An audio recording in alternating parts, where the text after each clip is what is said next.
Bien, bonjour à tous et bon début de week-end. Nous sommes le vendredi. Le vendredi, c'est le jour du BMG, le boucantage médiatique guadeloupéen avec nos confrères Jacques Dancal, bonjour. Bonjour. Olivier Lancien, bonjour. Bonjour. Jean-Philippe Wangassami en route sortant de Sainte-Rose, il dit moins qu'il habite à Ravine. Et puis il y a Romain qui devrait avec nous.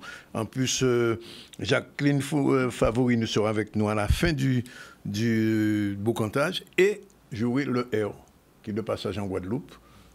Petit scoop de temps en temps. Et donc, voilà. Sinon, l'actualité, c'est la signature, la Carle pour l'emploi et la mobilité. C'est un reportage de Vianney Valverde.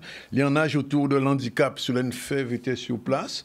Et la bénédiction de la grotte, la Calvaire, Abîme, sur l'ENFEV encore. On va en parler. Et entre-temps, Priscilla Roumain est venue. Alors, aujourd'hui, de quoi on va parler? On parlera bien évidemment de l'actualité guadeloupéenne, mais l'actualité internationale aussi, puisque vous savez que la guerre commerciale a commencé, la guerre de l'Ukraine, vrai ou fou, y aura-t-il une paix réellement? La question se pose et reste posée. Pour l'instant, on n'a pas encore de réponse. On parlera de la visite de Manuel Valls, puisqu'il a la une de nouvelles semaines de Newsweek. Manuel Valls, ministre des Caraïbes, il manque le point d'interrogation, mais je souscris. Ensuite, on parlera de notre presse et on fera un petit focus sur un confrère décédé, encore un. Décidément, il y a beaucoup de journalistes qui disparaissent. Et donc, qui l'a connu? Qui a connu Makaomo? Tu l'as connu? Oui. Tu l'as connu aussi, pas toi? Si? Bon, il est mort là-bas. Bien. Et on devrait faire un petit focus sur les radios associatives, puisque les responsables des radios associatives, je veux parler de Woody Corneli, qui est responsable de RHT, c'est la radio du Tour, et Radio Soufaya, c'est la radio de Jean-Philippe Wangassami, qui est président de l'association des radios associatives. Et souvent, on a tendance à dire que c'est des petits radios. Or, de mon point de vue, pas ni petits et grands radios, il y a des radios point. Et donc, c'est la raison pour laquelle Jean-Philippe sera avec nous. Je crois qu'il est en route, si je ne me trompe pas. Il est voilà. Il a entendu son nom sûrement et il est arrivé dans le studio du BMG. Merci d'être là, Jean-Philippe. Alors, justement, on parlait des radios associatives et justement, c'est la raison pour laquelle je t'ai invité. Vous dites qu'on est un petit peu fatigué, il ne pouvait pas y être aujourd'hui. Et la première question que je vais te poser, est-ce qu'on est des petits radios? Et petits radios, j'entends ça. Bonjour à tout le monde, bonjour aux invités, bonjour aux téléspectateurs de cette belle émission. Et en effet, j'entends ça régulièrement, petits radios. Est-ce qu'on parle d'audience? Est-ce qu'on parle du travail que font ces radios donc sur le terrain? Oui. Ça, il faut voir. Non, il n'y a pas de petites radios. Il y a des médias, il y a des radios associatives comme Radio Soufaya, comme RHT, comme Saphir et comme bien d'autres. Il y en a plein, il y a une vingtaine, je crois. Il existe Radio même... Gaillac, Radio Côte-Soulevant, Radio Cosmic One, Radio Contact, Aragou. Aragou existe toujours? Oui, me semble pas. Mais c'est sur un autre... Radio Interschool, qui existe, Massabielle. On ne peut pas dire que Massabielle sont petits radios. Sont petits radios, d'accord. Radio Souffle de Vie, je donne la liste, un Radio Tambour aussi, qui est là depuis 40 ans, Radio Soufaya, Haute Tension, Climax et Job et Musique et Radio Karata. Voilà. C'est ça. AIS Radio aussi. AIS Radio. Ouais. Donc Saphir FM, donc voilà, donc ce sont des radios qui sont dans le paysage effectivement audiovisuel donc de radiophonique même. Voilà, donc mais nous pouvons parler des petits radios parce que ces radios là effectivement ont pour mission d'une communication de proximité. C'est-à-dire que ce qu'on ne va pas entendre forcément sur RCI, parce que bon, je prends l'exemple de RCI ou Guadeloupe la Première, ou même Canal 10, ces radios-là... Il dit là pour Guadeloupe la Première, attention. Ouais, de Guadeloupe la Première. mais ces radios-là ne peuvent pas tout traiter. Oui. Donc, par exemple, les infos des associations sur place, des actions des associations sur place, etc. Oui. Et nous, effectivement, on est là pour... C'est votre créneau, pour la proximité. Voilà, et surtout... Vous êtes une espèce de canal 10 radio, alors? C'est ça, parce qu'on fait aussi les événementiels. Donc, il y a l'arrivée du ministre lundi. On sera également donc, sur cet événement. Mais c'est juste pour dire que nous, on fait un travail de terrain, de proximité. Et surtout... on va dire, au niveau social également, parce qu'on intervient dans les QPV, dans les quartiers prioritaires, avec des ateliers radio. Là, RSA vient de monter, par exemple, 3 radios, donc une radio dans chaque collège de Sainte-Rose, plus au lycée. Donc ça, on intervient effectivement à ce niveau-là. Donc ces radios-là sont, voilà, c'est vrai, il existe des radios qu'on n'entend pas beaucoup. Oui. Ça, c'est peut-être musical. Voilà, faute de peut-être de moyens, parce qu'il faut savoir que pour faire tourner une radio quand même, c'est qu'il faut du personnel. Aujourd'hui, comme dans les années 80, où tout le monde se bousculait pour venir faire un peu de radio, vous l'avez connu également. Ben, aujourd'hui, là où dit au monde de venir faire radio, bien venir faire radio, le premier petit commandé ou comment on va moins. Oui, c'est donc évident. ça c'est évident parce que à l'époque le chômage n'était pas comme maintenant, donc on va pas demander à quelqu'un de venir faire de la radio toute la semaine et que derrière il y a rien. On lui dit merci au revoir. Oui. C'est ça. Tu as écouté les petits radios? Oui, j'écoute RHT, notamment pour le cyclisme. Ouais. Et j'écoute Radio Sofaya parce que c'est dans ma zone d'habitation et c'est là où je suis. Et non, je ne pense pas qu'il y ait des petites radios, des petits radios. Je pense qu'il y a une manière d'apporter l'info à des gens que ça intéresse. Ouais. Tout simplement, de quoi je vais parler? Est-ce que je tape en plein dans ma cible? Qu'est-ce que ma cible vient chercher en se branchant sur ma fréquence? Je pense que c'est ce qu'il faut se poser comme question. Il y aura toujours des radios de masse qui sont là pour faire... Quand tu dis de masse, tu parles de carnaval? Non, c'est vrai. Ça serait une radio sur deux mois, ce serait intéressant. Oui. Non, il y a toujours des grosses entreprises de presse et il en faut. Mais il faut aussi, et il a complètement raison de le dire, elles ne peuvent pas tout traiter. Elles priorisent énormément l'information. Mais l'information de ma communauté d'agglomération, c'est quelque chose aussi qui m'intéresse parce que c'est là où je vais savoir s'il y a une nouvelle aide, s'il y a une nouvelle association, une sortie. Donc, ce créneau est à mon sens tout aussi important que le créneau, on va dire, de l'information généraliste. Voilà, l'information généraliste. Comment, Guadeloupe Première, on qualifie les radios associatives? Est-ce qu'elles sont écoutées? Parce qu'il me semble un moment qu'il devait y avoir une liaison entre Guadeloupe Première. C'est un projet, il y a quelques années, de maillage du territoire. Ça n'a pas abouti correctement. Mais il n'y a pas de petite radio. En fait, il y a des structures. Ce sont les formes juridiques qui changent pour les médias. Mais ça participe au maillage du territoire. L'auditeur, il va écouter ce qu'il aime le matin sur X, Y, Z. Et pour lui, c'est un choix qui s'offre à lui et qu'il va... Ça t'arrive d'écouter des radios associatives? Oui, ça arrive. On sillonne le territoire. Et puis rester focalisé sur son antenne alors qu'on l'écoute, on la connaît, ça ne sert pas à grand chose. Il faut l'écouter bien sûr, mais il faut aussi voir ce que font les autres pour avoir des idées aussi. Oui. Jacques, est-ce que tu as le sentiment qu'il y a une concurrence entre les radios associatives et les autres radios, entre guillemets, officielles, je ne dis pas les grandes radios? Mais combien même il y en aurait, ce serait une très mauvaise posture, parce que globalement les gens consomment toutes les radios en même temps, parce qu'en fait les personnes qui écoutent par exemple le journal de Guadeloupe Première ou de RCI le matin passent après sur la radio qui les intéresse dans leur région. Moi c'est ce que je fais, et je crois que tout le monde fait ça parce qu'on entend les gens... Tu écoutes Sofaya de toute manière? Oui, j'écoute Sofaya, j'écoute AIS, j'écoute MFM. En fait on zappe en fonction de ce dont on a besoin, et puis s'il y a raison, elle écoute effectivement ce qui se passe dans sa zone, parce que c'est vrai, les informations qu'on a elles sont intéressantes. Et puis on oublie aussi que beaucoup de journalistes qui viennent de ces radios-là, pour la plupart, justement, c'est là où on a formé des gens, c'est là où les gens font leur premier pas. Et bon, Radio Sofaya est un exemple, mais il y en a beaucoup d'autres. Mais c'est le cas de MFM aussi. Mais le directeur, je dis que le directeur actuel de Guadeloupe Première a commencé à Radio Gaillac. Radio Gaillac. Mais oui, un petit peu avant moi. Voilà, on est tous passés par ces radios-là. Moi, il n'y a pas de. Au contraire, moi, je trouve que c'est un gros enrichissement d'avoir des radios de terrain qui parlent du quartier, qui font des choses et puis qui relie les gens aussi à leur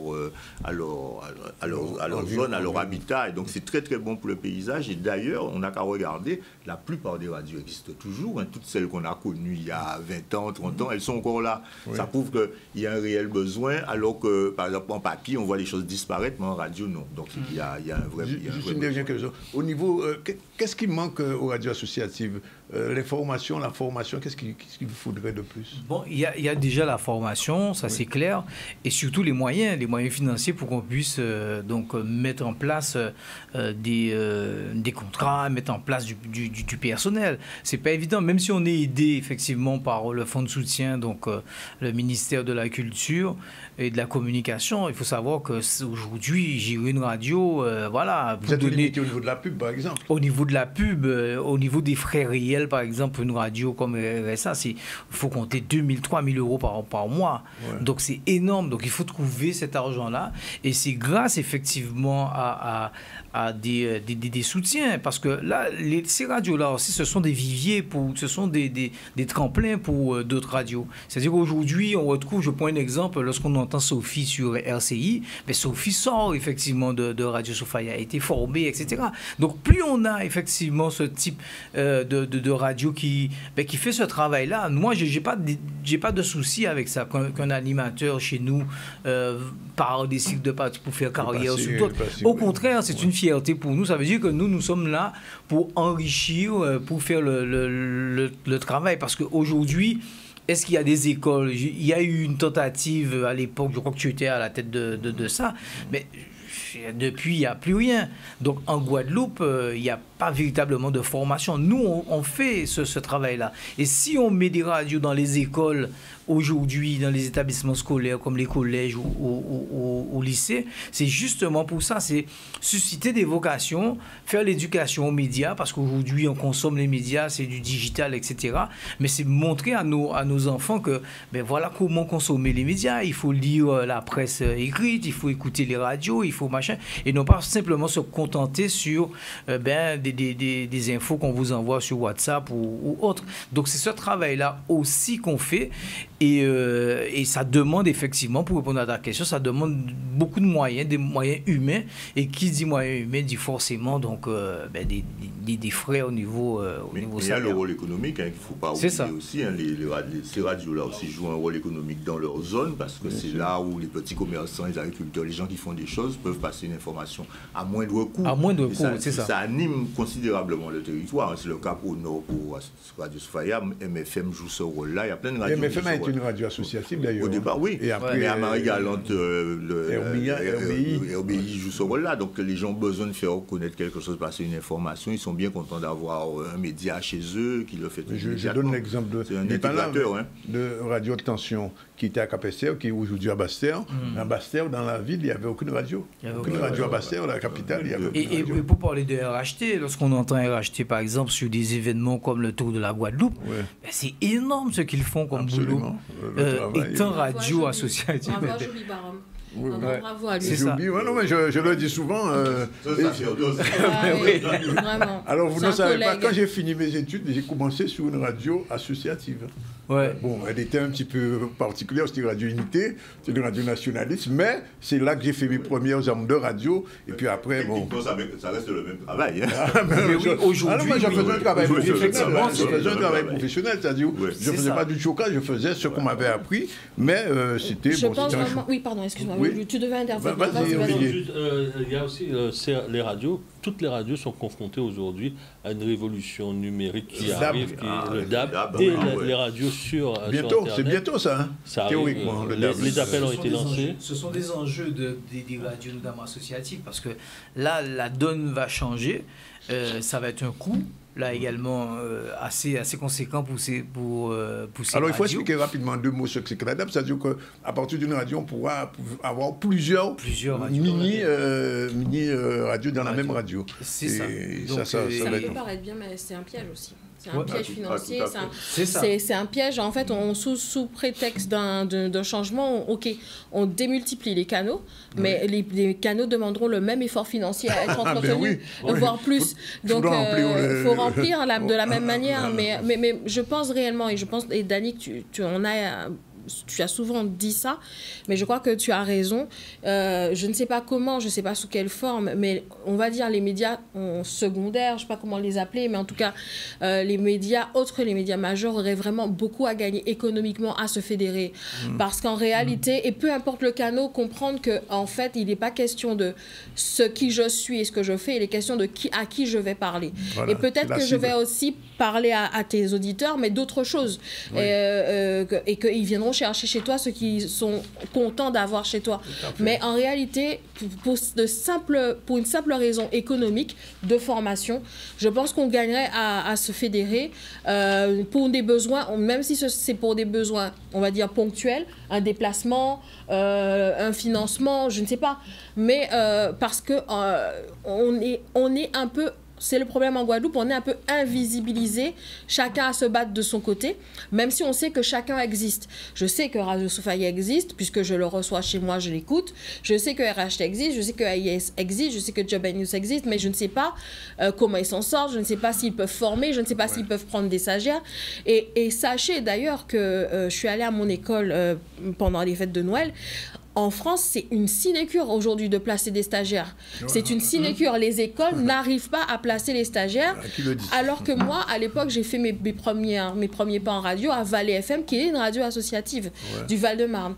Donc, et c'était extrêmement formateur. J'ai présenté mes premiers flashs et c'était génial. Mais ces radios-là jouent un rôle important et on pourrait se rendre ensemble, visible auprès des écoles en disant ok, vous n'arrivez pas à faire entrer des gens à BFM ou même en région, mais c'est possible de faire par un stage de 6 mois, faire quelque chose avec quelqu'un sur notre territoire. Et tu as tellement raison par rapport à ça. Je prends un exemple de Canal 10. Aujourd'hui, Canal 10 emploie des jeunes qui étaient en stage chez nous au niveau de Canal 10. Ce sont des jeunes du lycée de Pointe-Noire. Et là, c'est vraiment... Ton régisseur a travaillé à Canal 10, on doit pas en dire. Voilà, donc c'est ça. C'est-à-dire que ces jeunes-là donc, trouvent un tremplin et après donc, vont exercer sur des télés, sur d'autres radios et c'est magnifique. Comment s'appelle le responsable, enfin, l'un des techniciens, animateurs vedettes de Guadeloupe Premier qui était souvent avec Pat? David. Il a commencé avec moi à Éclair. C'est ça. Il y a David, il y a Jérémy. J'ai au moins trois qui étaient avec moi en formation. Jérémy Canton. Aussi, c'est Fleur à Guadeloupe Première qui forme énormément. Oui. Alors, on va parler un petit peu politique avec à la une de Nouvelle Semaine, Manuel Valls, ministre des Caraïbes. Pourquoi ce titre? Je vais te poser la question. Il arrive dans quelques instants, il fait un petit tour ici, à Saint-Martin. En plein week-end. C'est ce qui m'a choqué, c'est qu'un ministre vienne en Guadeloupe en week-end. Oui, non, mais enfin, il a commencé. Il commence à Saint-Martin avant, on est encore en semaine. Donc, parce qu'il fait un grand tour dans la Caraïbe, en fait, puisqu'il fait Saint-Martin, Saint-Barth, il vient chez nous et ensuite il va en Martinique. Donc, il ne va pas en Guyane, nous on l'attend d'ailleurs. Oui, mais c'est un petit peu plus compliqué en Guyane. Il va attendre bien, voilà. C'est ça, moi je pense qu'il y a un grand tour sur des questions connues, on a vu sur le programme. En Martinique, c'est assez lourd, mais enfin, quand on regarde bien, c'est très protocolaire.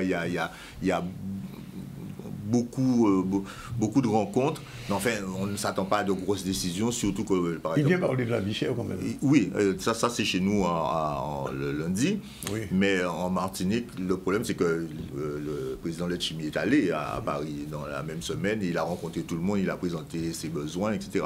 Donc il vient de répondre à ça. Alors, effectivement, on a des doutes, on sent que c'est une situation extrêmement compliquée actuellement en France, où on ne sait pas si on est en économie de guerre, s'il y a de l'argent, etc. Donc on imagine que les promesses ne vont pas ne seront pas tenues. C'est pas qu'elles ne seront pas tenues, mais des promesses. Oui. Et puis est-ce qu'on peut en faire beaucoup, surtout qu'on a préparé les Guadeloupéens à un terrain un peu compliqué. On leur dit qu'on a mal géré l'eau, on n'a pas su faire, etc. C'est ce qu'il y a en ce moment.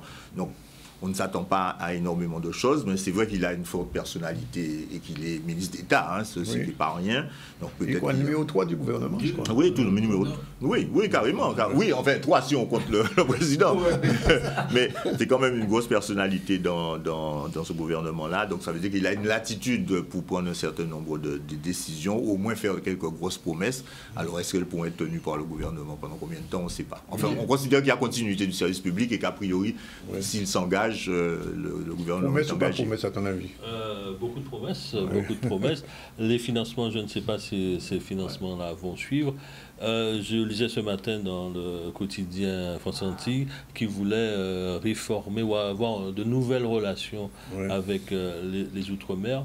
Bon, c'est à voir. Mais il y a une chose qui est dans la balance. En fait, il joue son avenir politique, sa carrière politique, avec ce poste de ministre d'État chargé des Outre-mer, parce qu'il était il n'était plus nulle part.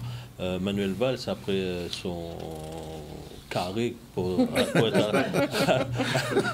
rester dans le vocabulaire local en Espagne, et ça a son échec en Espagne. Donc là, il a bien rebondi finalement. Il a bien rebondi et il a posté beaucoup de CV. Hein? Il a posté beaucoup de CV. Beaucoup. La requalification du poste. Oui, absolument. Il a posté énormément de CV, ce ministre. Alors, moi, je pense qu'on va être dans la même lignée de tous les secrétaires d'État, chers collègues, que nous avons eu à recevoir. Oui, mais lui, il est ministre d'État. Mais ça sera la même chose. Tous les qu'on a reçus ces derniers mois, depuis 2024, ce sera exactement la même chose, tout simplement parce que le temps ne lui permet pas de faire autrement. Le président, vous l'avez remarqué, est concentré sur toute autre chose que de réaliser des promesses ou pas des promesses sur la vie chère ou pas la vie chère en Guadeloupe. Ce qu'il faut quand même noter, c'est son changement d'approche, parce que quand on connaît le personnage, c'est un personnage qui a de la gouaille, on s'en souvient, hein, quand il était encore, quand il a participé à la fin de la dislocation du Parti socialiste. On a un personnage qui a de la gouaille, qui enchaîne les déclarations un peu choc sur, à l'époque, Twitter et sur les réseaux et sur on l'a même accusé de racisme une fois d'ailleurs. Voilà, c'était vraiment quelqu'un de front du collier, et voilà, il y va. Et depuis qu'il a ce poste de ministre, alors effectivement, il s'est fait traiter de traître par tous les sens. Mais en tout cas, on a un Manuel Valls beaucoup plus, on va dire, concentré, beaucoup plus calme et beaucoup plus précautionneux dans ses sorties quant à l'outre-mer. Et désireux en tout cas d'écouter les députés issus de nos territoires. Donc c'est un changement de positionnement quand on connaît le personnage à prendre en compte. Maintenant, est-ce que le temps est à faire en sorte que ce positionnement ait un écho quelconque? Je n'en suis pas sûre. Alors tu as dit que RSA va suivre le ministre. Oui, parce qu'il sera à Sainte-Rose lundi matin très tôt. Le recevoir en direct alors. Pratiquement. Justement, c'est pour revenir un petit peu. Donc on en a vu des ministres passer. Pour ça. Voilà. Et on a l'impression que nous-mêmes, on a pratiquement le même discours à chaque fois. Et après, on s'étonne, on est déçu, ou voilà, on attend de voir. Sauf qu'il y a quelqu'un qui a souligné, lui, l'approche est un peu différente. Et en plus, c'est le ministre d'État. Vous avez remarqué qu'il pratiquement il a déclaré la guerre à Ayot. C'est ça. Bon, enfin bon. Et c'est du vote dedans. Bon, après, c'est d'accord. Voilà, c'est ça. Positionnement sur la Nouvelle-Calédonie. Mais est-ce qu'il a le choix? Parce que quand il s'agit d'actualité, donc forcément, donc, en termes de com, il faut rentrer dedans, il faut trouver des arguments. Et là, effectivement, il sera à Sainte-Rose, il va être accueilli par Adrien Baron. Et là, donc, ça tombe bien parce que là, on est dans des actions sociales où il va y avoir 40 emplois donc, de créer à Sainte-Rose grâce à l'action donc Territoire Zéro Chômeur. Donc là aussi, c'est quelque chose qui va prendre de l'ampleur et qui va peut-être donner au ministre un peu de... Donc lundi, on écoute RSA. Oui. Lundi, non, on écoute tout le monde parce que là, la presse nationale, effectivement, sera sur place. Il faut s'imposer. Non, mais on va s'imposer. Alors hein. pour ça, donc c'est assez compliqué quand même parce que là, ministre, on demande tellement de choses au niveau de la préfecture, accréditation, donc voilà. Application coup par coup, c'est ça. C'est ça. Donc c'est assez compliqué. Mais en tout cas, nous, on sera là, donc par rapport à cet événement, donc du côté de Sainte-Rose. En tout cas, ce qui est drôle, c'est que je trouve ça très drôle, c'est que Manuel Valls, le grand diviseur, a pour mission principale, en tout cas pour le moment, d'essayer de tenir ce qui reste de l'Empire, au moins jusqu'à ce qu'on entre en guerre. Oui, effectivement, il ne va pas encore bien. Alors, le prochain sujet, c'est la guerre commerciale, mais c'est trop chaud. Donc, il est 56. On prend la pause et on se retrouve tout à l'heure par le lead du Trumpisme, Made in Commerce. À tout de suite.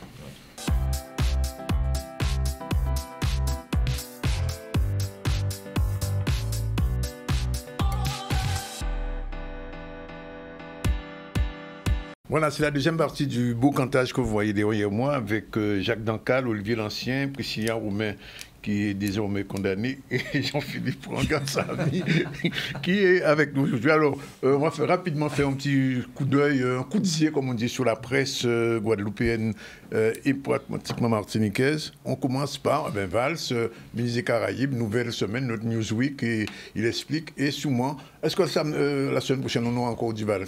Ça va valser encore? Forcément. Ah, forcément. Mais de toute façon, il est là lundi toujours, donc ce sera déjà la semaine prochaine. Bon, d'accord. Ensuite, après Valls, qu'est-ce qu'on a? Alors, Fonsanti, il traficotait cannabis, crack et cocaïne, bien sûr, au tribunal de Pointe-à-Pitre, ça a eu lieu, et Fonsanti a suivi. Et je rappelle que dans la page, mais oui, il faut faire sa publicité, dans la page Loisirs et Culture, il y a un grand article sur la bande dessinée pour parler de... Caribule, bien sûr. C'est le maire de Saint-Ouen qui a signé la convention de Caribule. Ah, ben c'est sûr. Oui, je te le dis. Bon, on continue. Voilà, Macron aussi, cette fois-ci, Macron fait diversion. Ça, c'est Justice, le journal du Parti communiste martiniquais, le journal qui a un siècle, voilà. Qu'on reçoit désormais régulièrement. Et j'ai dit qu'un jour, on fera un focus sur le rédacteur en chef. C'est promis, on le fera. On continue. Alors, l'affaire Clodo a rebondi avec un article paru dans Mediapart qui a eu accès à des sources que nous n'avions pas et qui montrent que finalement, les gendarmes, ils avaient menti. Et donc, l'affaire rebondit et ça reprend. Alors, on espère qu'on va en parler tout à l'heure. Dernier titre, nouvelles étincelles, la loi contre le narcotrafic zappe les outre-mer, entre guillemets. Voilà. Bon, quand mettre les outre-mer, entre guillemets, c'est un progrès. Bon, allez, on revient à nos moutons. Et donc, je disais qu'il y a une guerre commerciale qui a commencé avec Trump. Et derrière cette guerre commerciale, il y a aussi la guerre en Ukraine. Va-t-on vers la paix ou une nouvelle guerre? Alors, qu'est-ce que vous en pensez? Est-ce que Trump fait du bon travail pour les États-Unis au niveau commercial? C'est extrêmement difficile à apprécier puisque de toute façon, il y a toujours une part de cinéma, une part de mise en scène dans les postures de Donald Trump. On y est habitué. Une chose est certaine, il y a réellement une guerre de positionnement entre à la fois les pays du groupe des BRICS, la Chine et l'Europe. Certainement, les États-Unis ont un problème de positionnement parce qu'ils ne sont plus dominants comme avant. Ils sont très dépendants de la Chine. Forcément, il y a une guerre de tranchées en ce moment entre ces groupes-là. L'Ukraine était une variable d'ajustement, visiblement, puisque là, ils sont en passe de signer un accord. La dernière fois, on en parlait, la Russie, ce n'est pas l'URSS d'avant. C'est un pays capitaliste comme les autres, qui a aussi un certain nombre d'ambitions. On a souvent les mêmes organisations financières de chaque côté. Pour exemple, on a vu que du pétrole a été découvert devant Grenade. Les deux sociétés qui exploitent, ce sont les Nigérians et une société russe qui a son siège à Miami. Bon, c'est un peu, bon. Donc on se dit que les affaires sont les affaires à ce moment-là. Donc certainement, il y a une vraie guerre commerciale.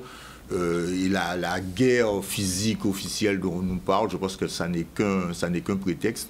Et quand bien même l'Europe serait en train de s'armer, je pense que c'est une occasion aussi de mobiliser des moyens énormes. Parce qu'on a vu très rapidement dire que ce ne sera pas dans le déficit.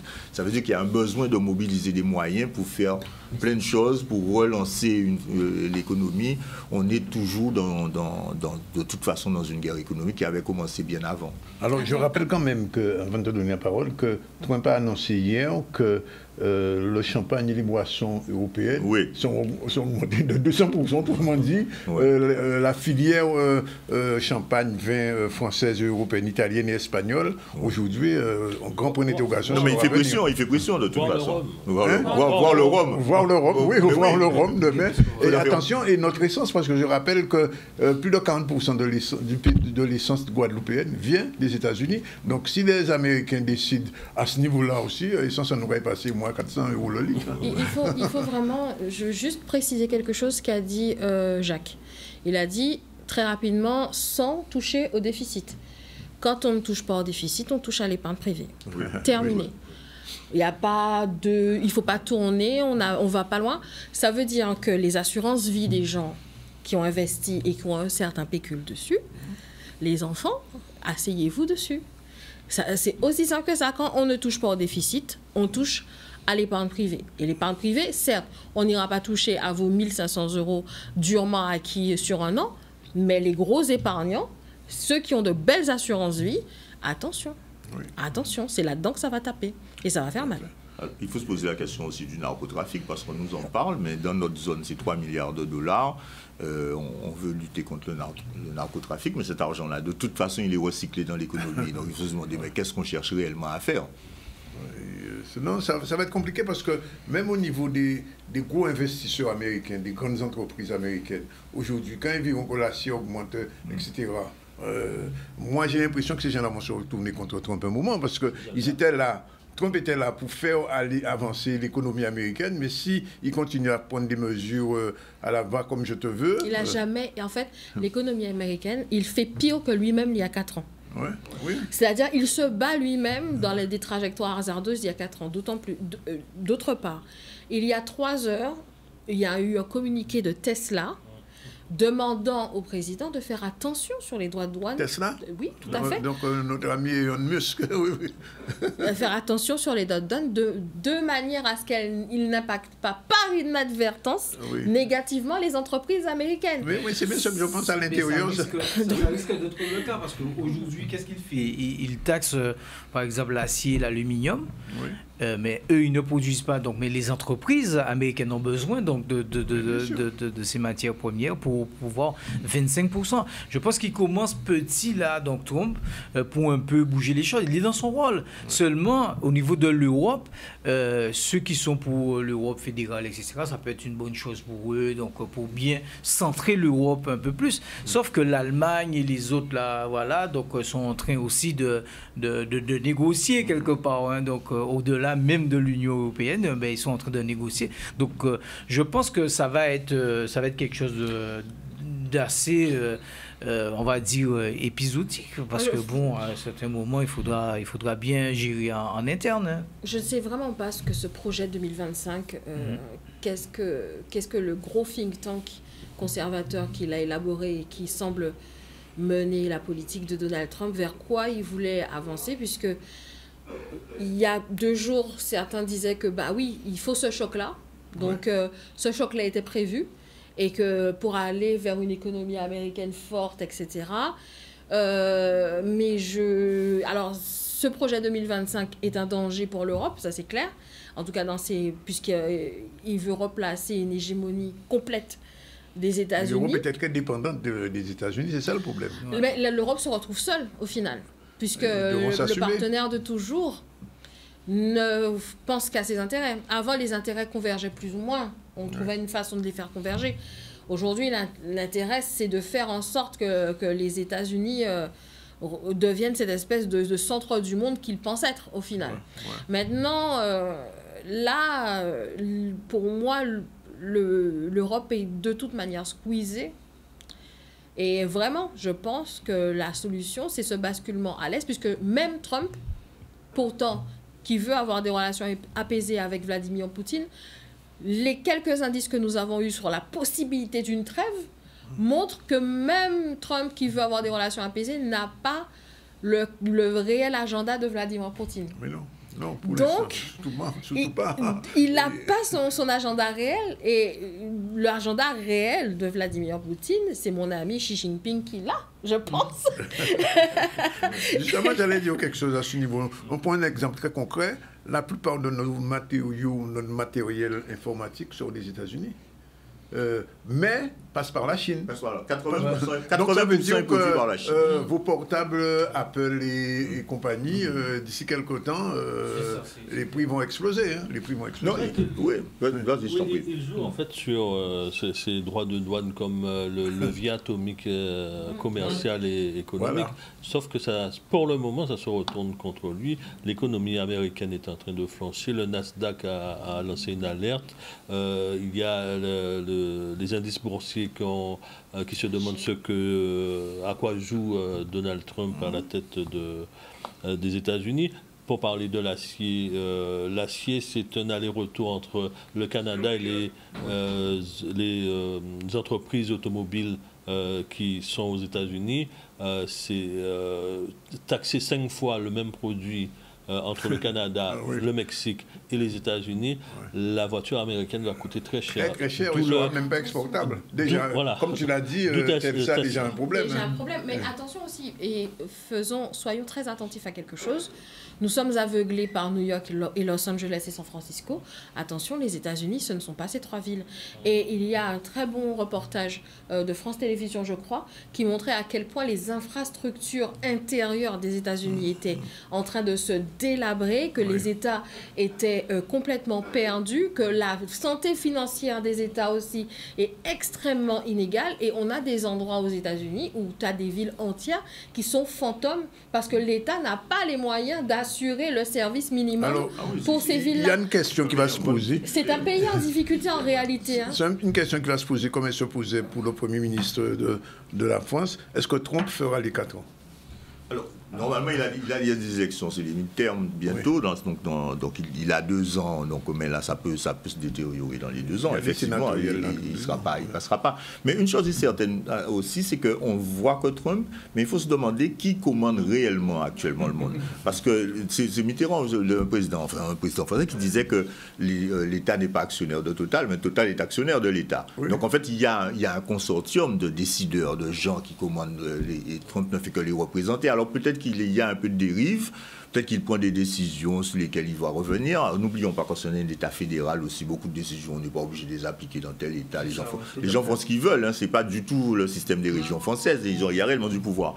Donc il y a ça. Donc il faut se demander qu'est-ce qui se joue, et là Priscilla avait raison aussi quand elle a évoqué la Chine, c'est-à-dire qu'est-ce qui se joue réellement au niveau international, et nous on voit effectivement la partie, la mousse qu'il y a dessus, on voit la partie visible, les taxes, mais la réalité est certainement très différente. Je ne pense pas que les grands représentants des grosses multinationales soient innocentes dans cette affaire-là. Au contraire, ce sont eux qui commandent, donc c'est ça. Le canal du Panama, BlackRock, que tout le monde a découvert en 2008, qui est 2 fois plus riche que les États-Unis et l'Europe réunis, tout à fait.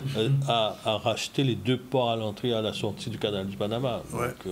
Je pense qu'il y a une théorie qui est sortie il n'y a pas longtemps sur YouTube par quelques youtubeurs qui examinent un peu l'actualité. J'ai tendance à m'intéresser à ce qu'ils disent parce qu'ils ont prouvé, notamment lors de la crise sanitaire, que certaines de leurs analyses n'étaient pas totalement fausses. Et je pense qu'il y a peut-être par Trump qui est, même s'il est parfois difficilement contrôlable, mais qui, son amour du business fait que c'est quelqu'un à qui va entendre.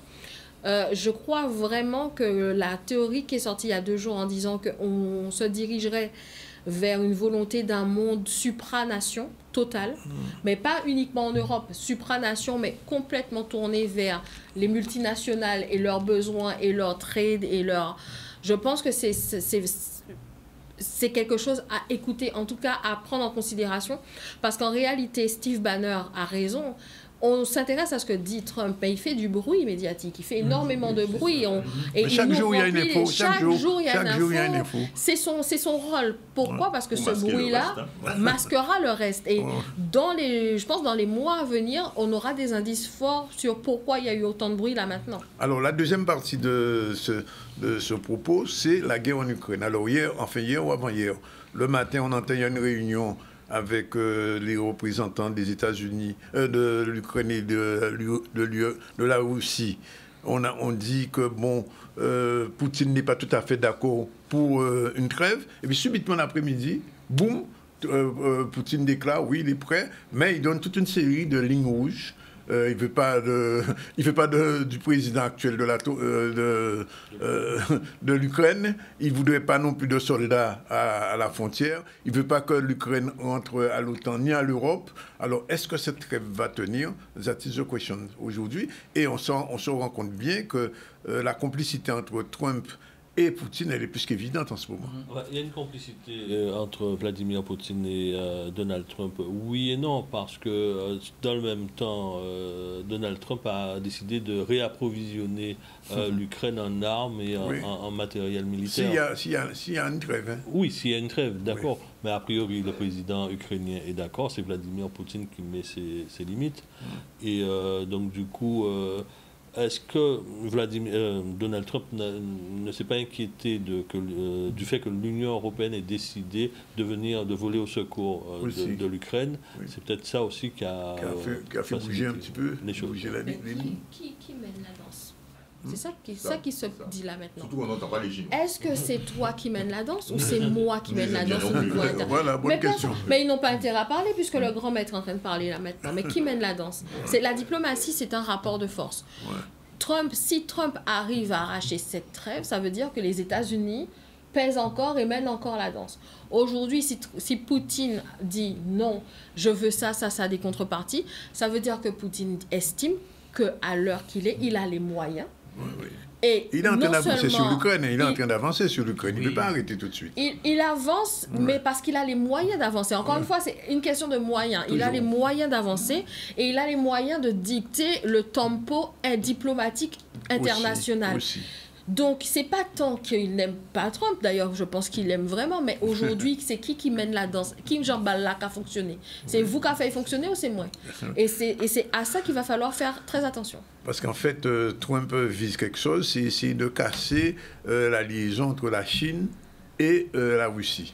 Parce que c'est très bien que si la Chine et la Russie sont ensemble, ce sont deux puissances, il faut le dire entre guillemets, impériales aujourd'hui, ou impérialistes. En tout cas, la Chine aujourd'hui pèse très lourdement au niveau international. Et si la Chine et la Russie sont encore ensemble, Trump a perdu. Mais Jacques le disait la dernière fois, c'est parce que l'Inde ne monte pas en pression assez rapidement. Ouais. L'Inde est un peu gênée par ses guerres internes, et c'est ça. Mais si l'Inde était rentrée en pression correctement, on n'aurait pas ce discours. Hein. Les choses seraient déjà réglées depuis longtemps. C'est parce qu'on est un peu embêté avec le système politique indien, comment gérer les casques, c'est ça qui gêne l'Inde. Et si l'Inde était vraiment passée sur cette espèce de grosse machine, à dire entre guillemets démocratique, vraiment capitaliste, là, on ne parlerait absolument pas le même langage. Tous vos enfants seraient en train de parler mandarin. Hein. Donc, conclusion, paix ou trêve en Ukraine, à votre avis? Moi, je pense qu'il y aura la paix, forcément, mais il y a une grosse négociation. Déjà, il faut que les États-Unis récupèrent leur argent, c'est ce qu'ils ont dit d'ailleurs, sous la forme de lithium. Enfin, il faut qu'ils récupèrent, parce que l'objectif, c'est ça. Il faut récupérer de l'argent, parce que dans tous les efforts qu'ils font actuellement, taxes, etc., mais avant tout, il faut récupérer l'argent. Et l'Europe est exactement dans la même situation.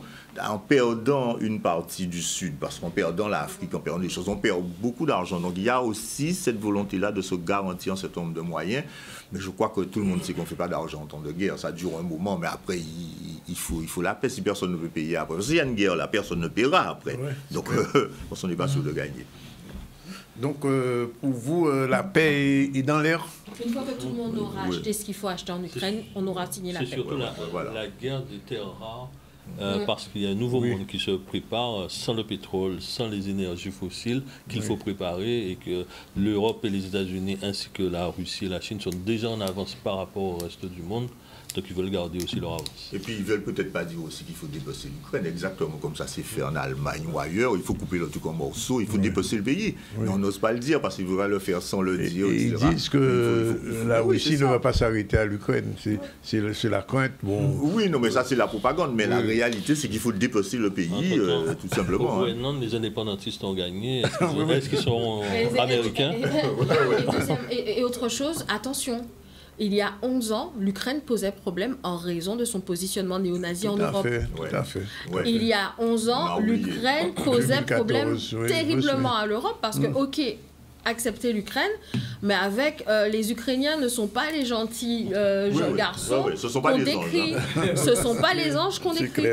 Aujourd'hui, malheureusement, le pays se retrouve comme une variable d'ajustement diplomatique mondiale, mais les Ukrainiens, il y a 11 ans, posaient déjà problème. D'ailleurs, je remercie Romain Mathieu de m'avoir rappelé à cette petite capsule que je vous demande d'aller voir. Des analyses il y a 10 ans sur l'Ukraine et l'Europe. Pourquoi on ne fait pas rentrer l'Ukraine? Qu'est-ce qui se passe? Parce que le pays posait problème. Oui, alors, on va terminer un petit moment, bien sûr. Est-ce que l'affaire Clodo rebondit suffisamment à votre avis?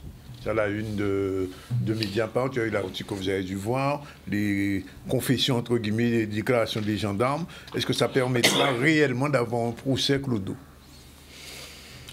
On espère que de toute façon, cette affaire-là, qu'on finira par en sortir. Alors, c'est toujours le même problème avec la justice française. On est dans un système catholique où on ne dit jamais la vérité, de toute façon. C'est toujours pareil, on attend, ça risque de traîner.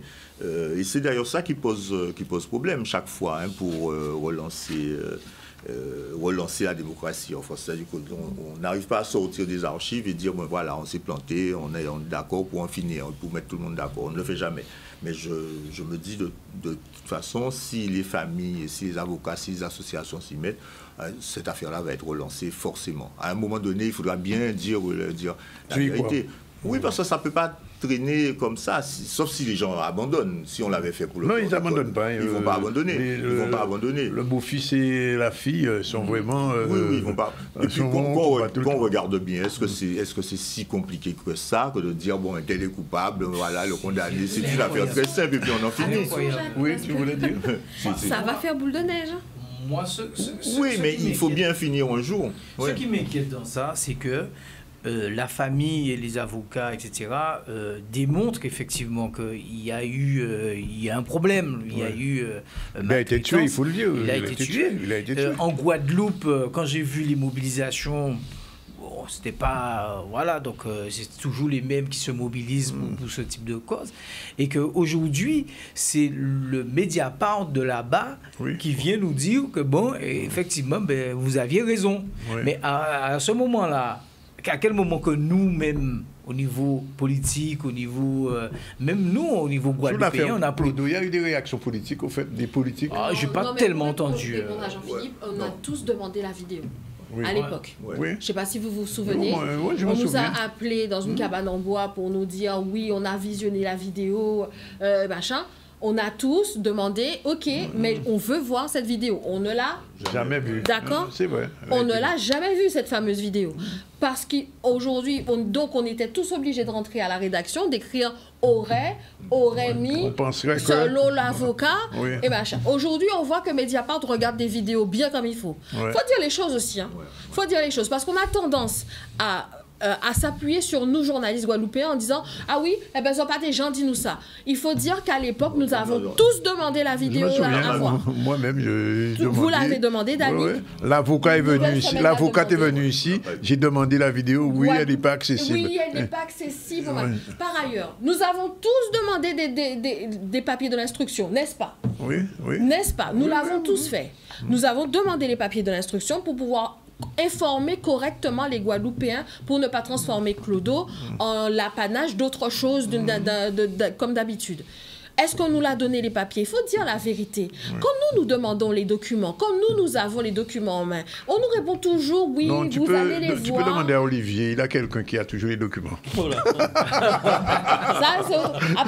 Après, c'est le... On n'a pas dit rien, j'ai rien dit là. J'ai rien dit, hein, Olivier. C'est clair que certains milieux sont plus facilement infiltrables que d'autres. Oui. D'accord? En fonction d'une certaine colorimétrie. On est d'accord. Pareil, mais n'empêche, j'aimerais vraiment que les Guadeloupéens comprennent ça aujourd'hui. Tout à fait, qu'on n'a pas accès aux documents. Non, mais je le vois tous les jours. Quand les journalistes, on nous appelle, parce que c'est pas par plaisir qu'on va. Quand on nous appelle pour nous dire, oui, nous avons, dans cette maison en bois, nous avons tous demandé à visionner la vidéo et les vidéosurveillances. Donc c'est à suivre. Juste un petit mot, juste avant de se quitter, on a parlé du nouveau dans l'affaire Clodo et de l'affaire Chlordécone. Mon Dieu, ça rebondit un petit peu. Ça rebondit avec la décision de la Cour d'appel de Paris, mais bon, de toute façon, il fallait s'y attendre. C'est une affaire qui va traîner. C'est une question à poser à Val, c'est ça? Oui, tout à fait. Tout à fait. Il y a une conférence de presse, j'ai pas vu de conférence de presse. Il y a des micros tendus, il n'y a pas de conférence de presse. Pas de conférence de presse. Bon, en tout cas, messieurs, madame, merci d'être venus. Il est à 13h27.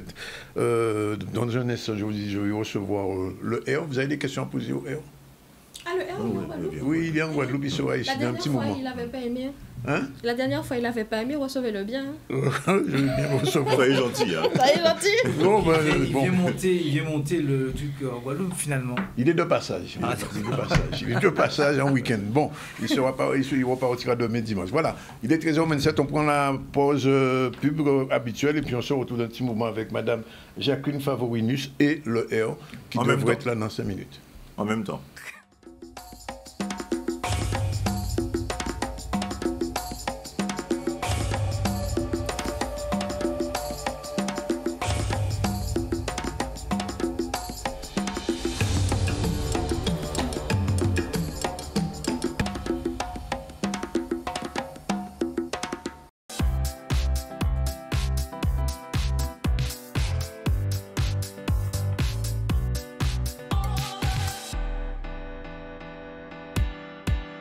Voilà, il est exactement 13h33 dans le ZCL News. Je vous l'ai dit, on va recevoir dans un instant Mme Jacqueline Favorinus. Bonjour. Bonjour. Elle est secrétaire du conseil d'administration de l'UACAS, c'est bien ça? C'est tout à fait ça. Et on va recevoir aussi le R, qui est de passage en Guadeloupe, et grâce à Marie Guadeloupe, vous dit, elle a tenu à ce qu'ils viennent chez nous, puisqu'on avait raté sa première visite en Guadeloupe.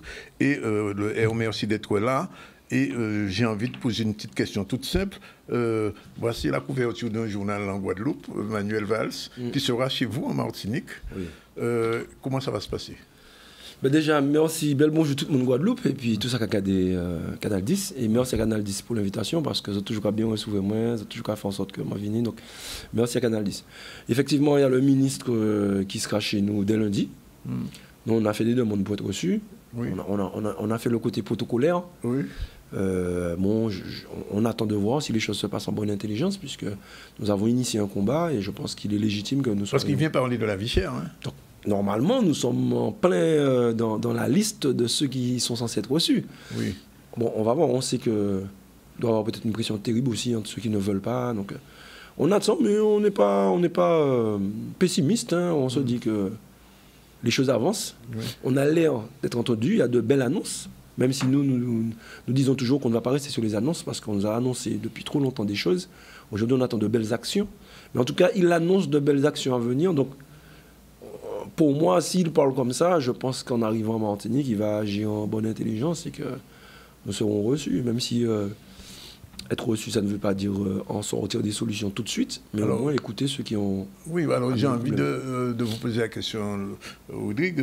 Madame Billy a fait ce qu'elle a pu, on peut dire, à l'Assemblée nationale en France. Est-ce que les mesures, enfin, ce qu'elle a proposé, répond à la demande réelle? En tout cas, la partie du peuple qu'on représente ne se sent pas écoutée à travers cette demande. Parce que nous, ce qui a fait qu'on n'a pas signé le protocole, c'est que les 2 points précis qu'on demandait n'ont pas été traités, à savoir le tout alimentaire. Et puis au début, on était parti sur l'alignement des prix au prix de la France hexagonale. On a fait une concession, on a parlé d'un différentiel, et je n'ai pas entendu le différentiel dans ce qu'elle propose, et puis le tout alimentaire non plus. Aujourd'hui, comme on dit, hein, on n'a aucun souci à dire qu'on est français, mais on veut qu'on agisse avec nous comme des Français. Alors, si aujourd'hui nous sommes français, nous n'avons même pas demandé charité pour nous nourrir correctement. Donc, on attend de voir. Aujourd'hui, on a initié un combat qui a permis à tout un chacun de crier sa souffrance. Cette souffrance, elle est là depuis longtemps, depuis toujours. Comme je dis, même là, je me fais voir quand je dis qu'on a initié un combat. Ce combat-là, il est là depuis toujours. On est dans la continuité. Nos anciens se sont battus. Ils ont essayé des stratégies qui n'ont pas pu porter leur fruit, mais qui nous enrichissent de savoir qu'on ne peut pas faire exactement comme eux. Il faut essayer d'innover. Donc, on a essayé d'innover. Ça bouge les choses, autant en France hexagonale que sur les autres territoires, la Réunion et la Guadeloupe aussi, hein, même si c'est à moindre... Mais ça, les choses bougent parce qu'on communique avec beaucoup de personnes. Aujourd'hui, on a quand même un ministre qui a osé, il a dit les choses, il a parlé de ce monopole qu'il y a chez nous. Donc, j'ose penser que le combat qu'on a mené n'est pas vain, parce qu'il y a eu des sacrifices. Alors, je vous parle, il y a des gens qui sont encore incarcérés, j'ai été moi-même incarcéré, oui. Il y a des gens qui ont perdu des biens. Aujourd'hui, nous sommes arrivés trop loin pour nous arrêter là. Donc, on a des choses qui arrivent, on a des choses en préparation. Il y a des choses en préparation. Ah, mais bien sûr. Mais oui. On donne le temps au temps. Aujourd'hui, nous avons vu que Martinique Première, sans leur faire de publicité, a sorti une petite enquête où ils nous ont montré que malgré l'octroi de mer à zéro, ils ont refait le même panier, les mêmes articles, la même quantité, le même dosage, et se sont retrouvés à 12,60 € de plus. Ça veut dire que quand tu parles avec ces messieurs, tu leur dis d'arrêter, ils augmentent. Et quand tu baisses pour eux, t'enlèves l'octroi de mer parce que c'est ça, tu es censé, admettons que c'était descendu même de 40 centimes, 50 centimes, mais tu es censé être à la baisse. Ouais. On est à la hausse. Et ça, c'est pas des spéculations, on n'est pas en train de supputer. C'est une réalité. Donc on est en train, en tout cas, ils sont en train de nous démontrer qu'on a eu raison de ne pas signer ce protocole et qu'effectivement, depuis le début, ils ne nous ont jamais pris au sérieux, ils ne respectent pas le peuple. Donc ça veut dire que le combat continue? Ah mais bien sûr.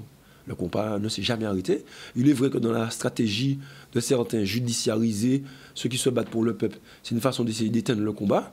Mais je pense qu'ils sont en train de se rendre compte que là maintenant, non content d'être réveillé, le peuple est éveillé et que le peuple ira jusqu'au bout, puisque à l'heure où je vous parle, j'ai un bracelet, je suis contraint, oui. Et pourtant... tous ceux qui sont dans le combat me disent à quel moment on descend dans la rue, on descend à nouveau, on lâche rien, on a trop perdu pour s'arrêter. Je voudrais quand même vous poser la question. Vu la notoriété que vous avez prise au cours de ces derniers mois, depuis le mois de septembre, il y a eu plein de mouvements en Martinique. Est-ce que vous êtes tenté par la politique aujourd'hui? C'est pas moi qui ai pris de la notoriété, c'est le combat qui a pris de la notoriété. Oui, et comme je suis un haut-parleur du peuple, oui, je parle un peu plus, mais j'ai 2 guerriers autour de moi aussi. Voilà, c'est le combat qui a pris, parce que le peuple a compris que ce combat-là, c'est le peuple par le peuple pour le peuple. Donc c'est eux qui portent leur combat eux-mêmes avec des actions qu'eux-mêmes ils définissent. La politique, c'est une autre histoire. Moi, personnellement, j'ai toujours dit que la politique, ça ne m'intéresse pas parce que je ne veux pas être pieds et mains liés.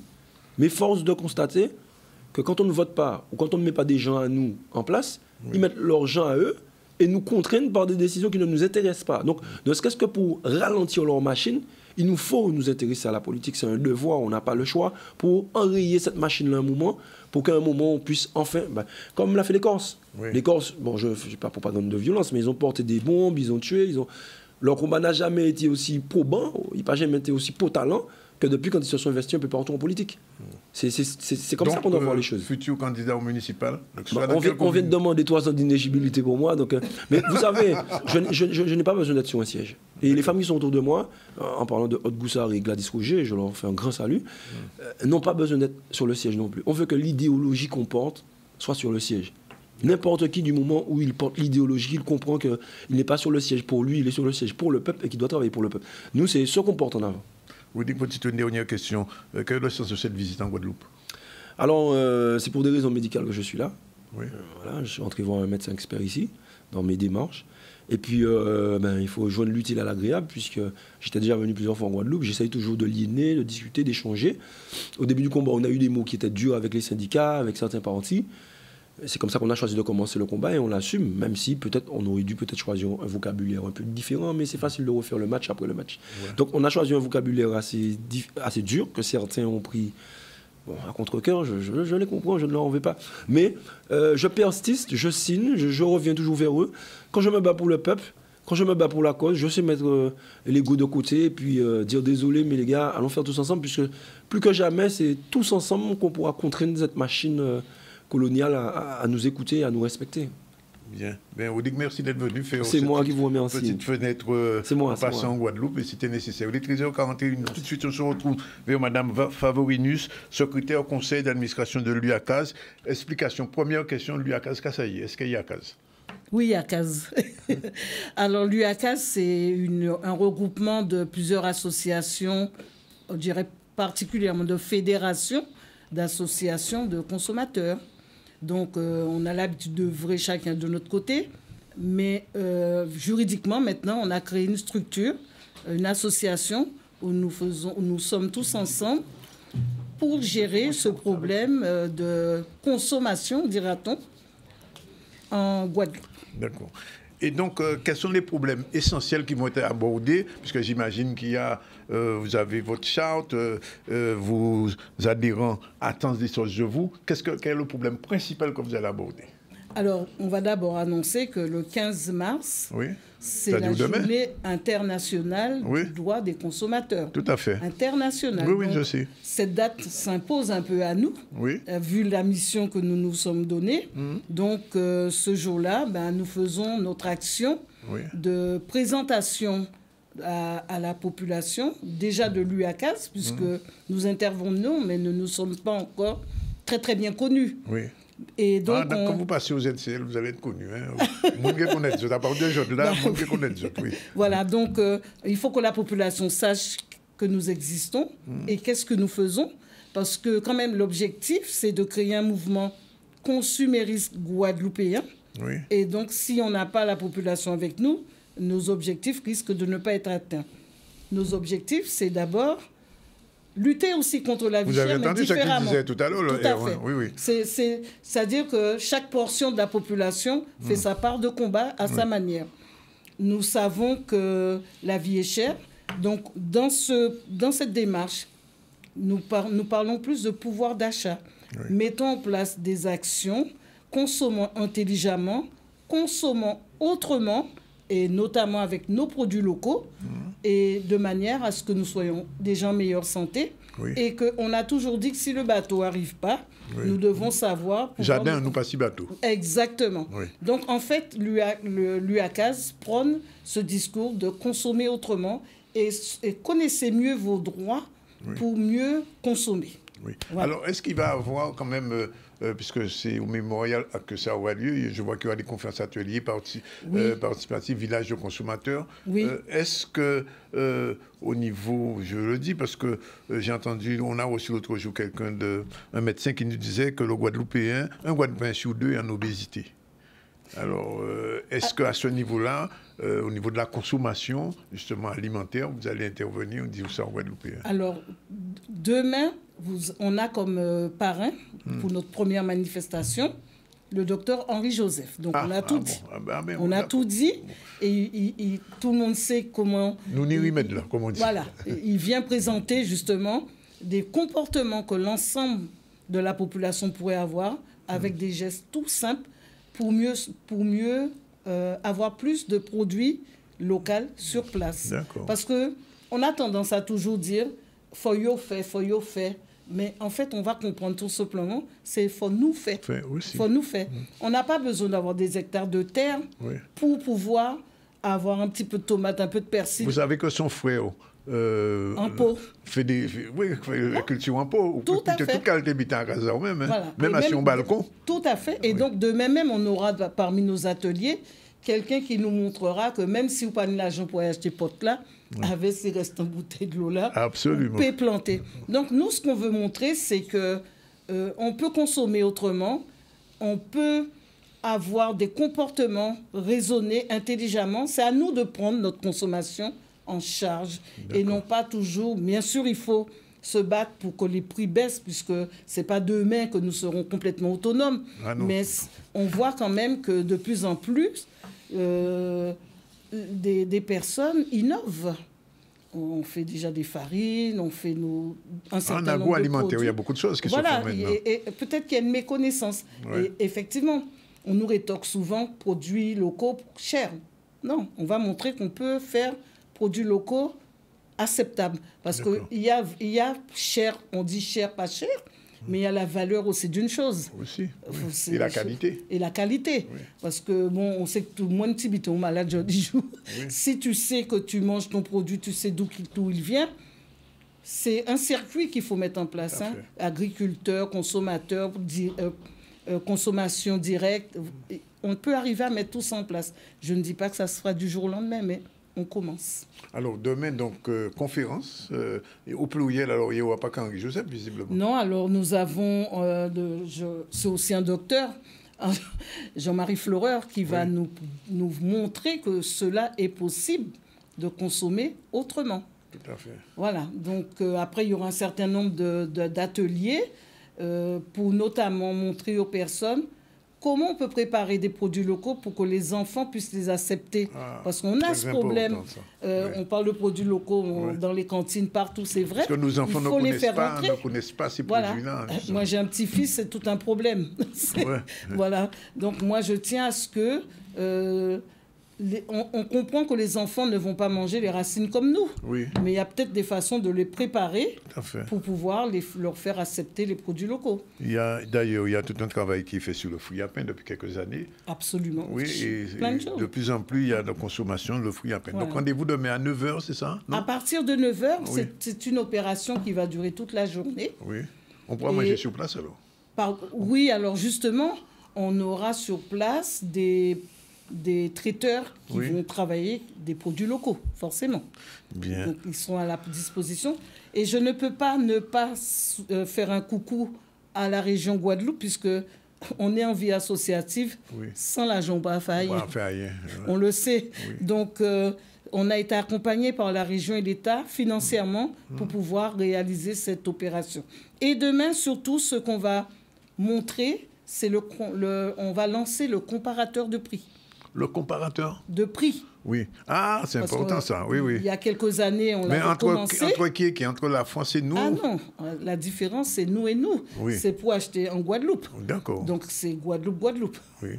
Donc, le comparateur de prix... Il sera disponible ou bien il sera... comment il sera... On le lance demain. Oui. Et après... on aura justement, on a besoin de la population pour l'alimenter, pour contrôler que... D'accord. Hein? C'est pour ça que je dis que c'est un mouvement consumériste avec la population. Parce que nous ne pourrons pas, nous sommes des bénévoles, nous ne pourrons pas aller relever les prix partout, mais on aura besoin des relais de la population qui auront accès, juste d'ailleurs, pour pouvoir dire non, là, il pas... Ouais. Et la concurrence fait baisser les prix, non? Oui, absolument. Logiquement, c'est ça, c'est ce qui est prévu. Ben, c'est une belle action, ça, Journée internationale des droits de consommateurs. Je rappelle donc l'association UACAS, Union des associations de consommateurs à Zoban. Agréé Zoban. Zoban, c'est le Zoban du cas, bien symbole, sûr. et le Zoban du bateau, là, le mât du voilier. Ok. Voilà, c'était solide.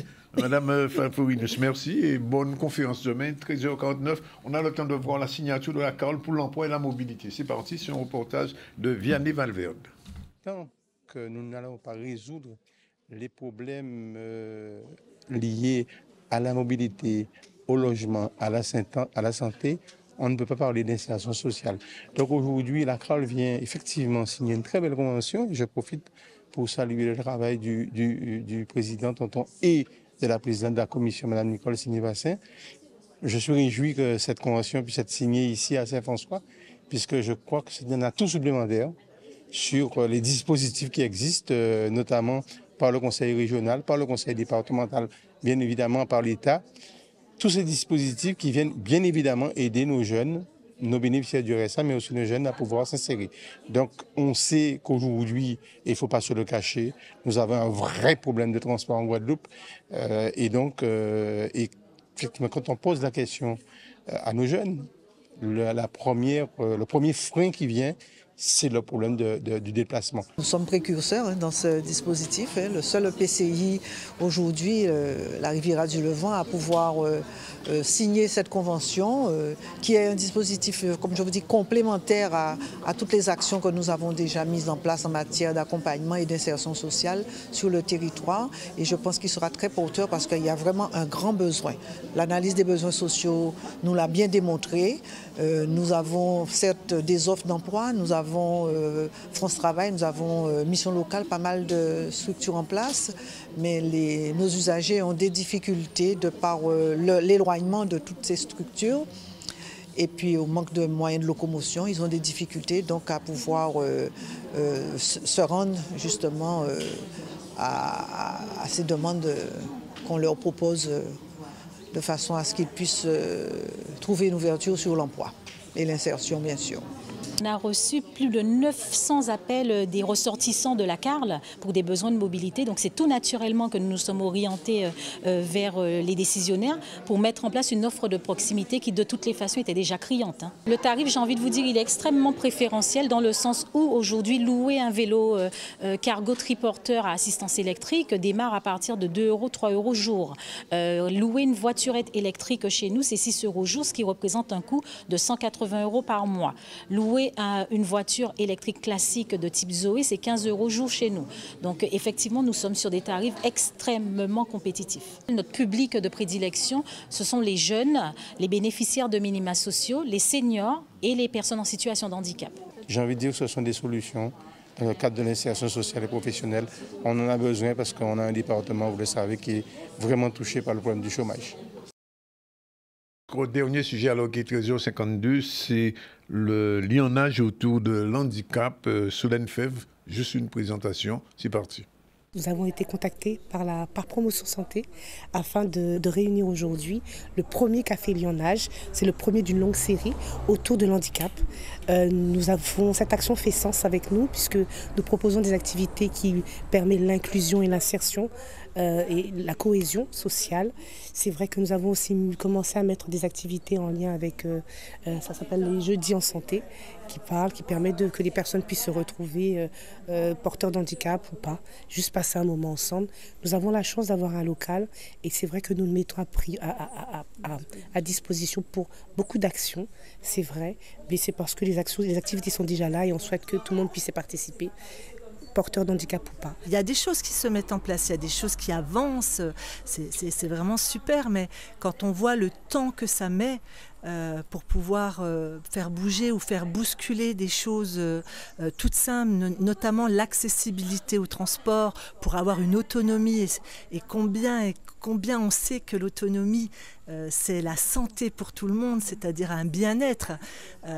Rester isolé, être cloisonné chez soi, ça fait des hommes et des femmes malheureux, avec une santé mentale très fragilisée. Et du coup, ça, non, on veut bousculer ça. Nous sommes vraiment, vraiment heureux que ce premier café ait lieu. Les gens ont pu échanger autour de leurs difficultés. Et puis, ainsi, on va peut-être à terme, avec toute la série des autres café-lionnage qu'il y aura, voir comment est-ce que chaque personne pourra apporter sa pierre à l'édifice. Le handicap invisible, c'est 80%.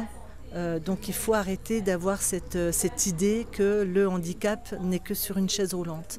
Parce que c'est pas ça. Le handicap, il y a beaucoup de gens qui, vous et moi, peuvent être en situation de handicap. Voilà, il est exactement 13h54, c'est la fin de ce ZCL News aujourd'hui. Je vous rappelle que, comme tous les vendredis, nous étions dans le beau cantage médiatique Guadeloupe avec nos confrères et consoeurs, Jacques Dancal de Nouvelle Semaine, Olivier Lancien de Guadeloupe La Première, Priscilla Roumain de France Antilles, et aujourd'hui Jean-Philippe Rangassami, responsable de Radio Sofaya. Avec eux, on a fait un petit point on a parlé de plusieurs choses, puisqu'on a parlé bien sûr des radios associatives qu'on appelle malheureusement T-Radio. Eh bien, Jean-Philippe Rangassami a eu l'occasion de dire que ce n'est pas des T-radios, elles ont les mêmes problématiques que les autres radios. On a parlé de la visite de Valls en week-end en Guadeloupe. À la une de Nouvelle Semaine, c'est Valls, ministre des Caraïbes.